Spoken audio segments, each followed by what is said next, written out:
It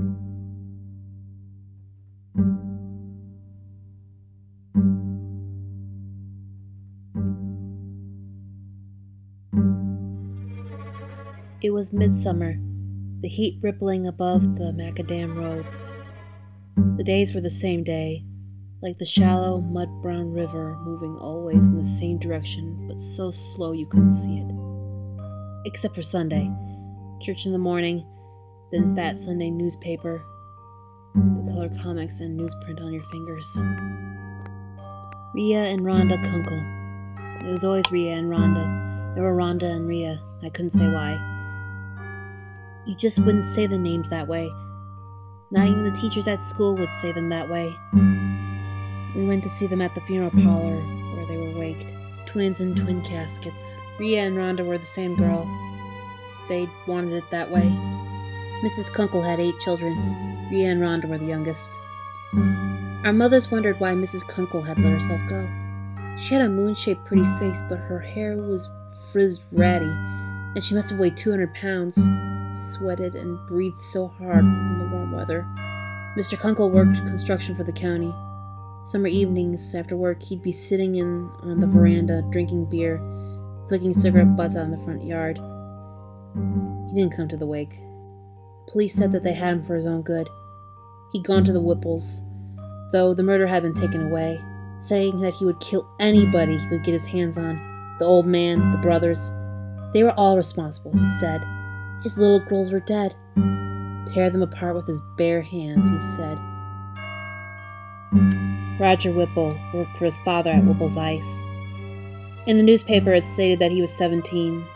People were saying afterward he'd always been strange. The Whipples did wrong to let him run loose. They said he'd always been a good, gentle boy. Went to Sunday school and sat there and never gave anybody any trouble. Roger Whipple said he didn't remember any of it. Whatever he did, he didn't remember. At first, everyone thought he was lying. Then they had to accept that it was true. Or true in some way. When the doctors from the state mental hospital examined him. He would never stand trial. He was ruled mentally unfit. He would never be released from confinement.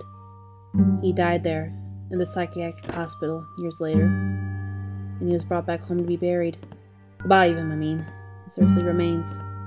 Roger Whipple weighed about 190 pounds that day. In the hospital, he swelled up like a balloon, people said, bloated from the drugs. His skin was soft and white as bread dough, and his hair fell out. He was an old man when he died at age 31. Exactly why he died, the Whipples never knew. The hospital just told him that his heart had stopped in his sleep. When death comes for you, you sometimes know, and you sometimes don't. There he was, squatting in the dust laughing, his head lowered watching Rhea and Rhonda circle him on their bicycles. He was red-faced with all the excitement. He was a boy who loved to laugh and didn't have much chance. They sucked on ice and fooled around with them. He was panting and lolling his tongue, pretending to be a dog, and tossing ice cubes at Roger Whipple. He tried to catch them with his mouth. In the end, the twins just dumped the rest of the ice onto the dirt. Then Roger Whipple said that he had something secret that belonged to his brother Eamon that he could show them. Rhea said okay. She liked to see secret things. Roger Whipple said that he could only take one of them at a time. He didn't say why. Rhonda called after them in a whining voice, saying that she wanted to come along too. She didn't want to wait down there all alone, but Rhea just called back to tell her to be quiet and wait her turn, so Rhonda waited. After a while, she got restless and shouted at them. The door was shut. The shade on the window was drawn, saying she was going home. Damn them, she was sick of them waiting. And after I'd been married for some years, I got involved with this man. I won't say his name. Behind the ice house in his car, I'd think of Rhea and Rhonda and what happened that day upstairs in Roger Whipple's room.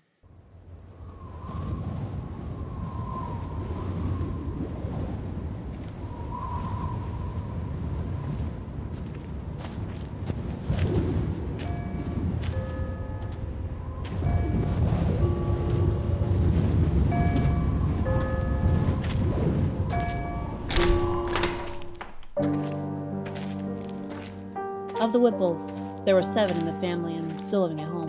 Only Mrs. Whipple and her daughter Iris were home at the time. They said that they didn't hear a sound except for kids playing in the back.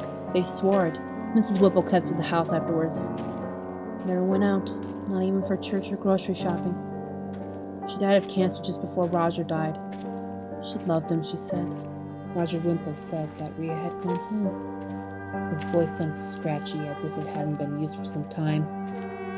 She'd gone home, he said, and Rhonda said right away that Rhea wouldn't go home without her, and Roger Wimple came towards her saying that she did. Yes, she did. Yes, she did. As if he was getting angry that she wouldn't believe him. She couldn't see well at first, in that little dark cubby hole of a room, because the sunshine had been so bright outside.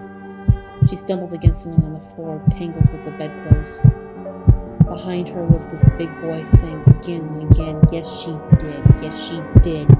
His voice rising, but it never got loud enough so that anyone could hear and can come save her. I wasn't there, but some things you know.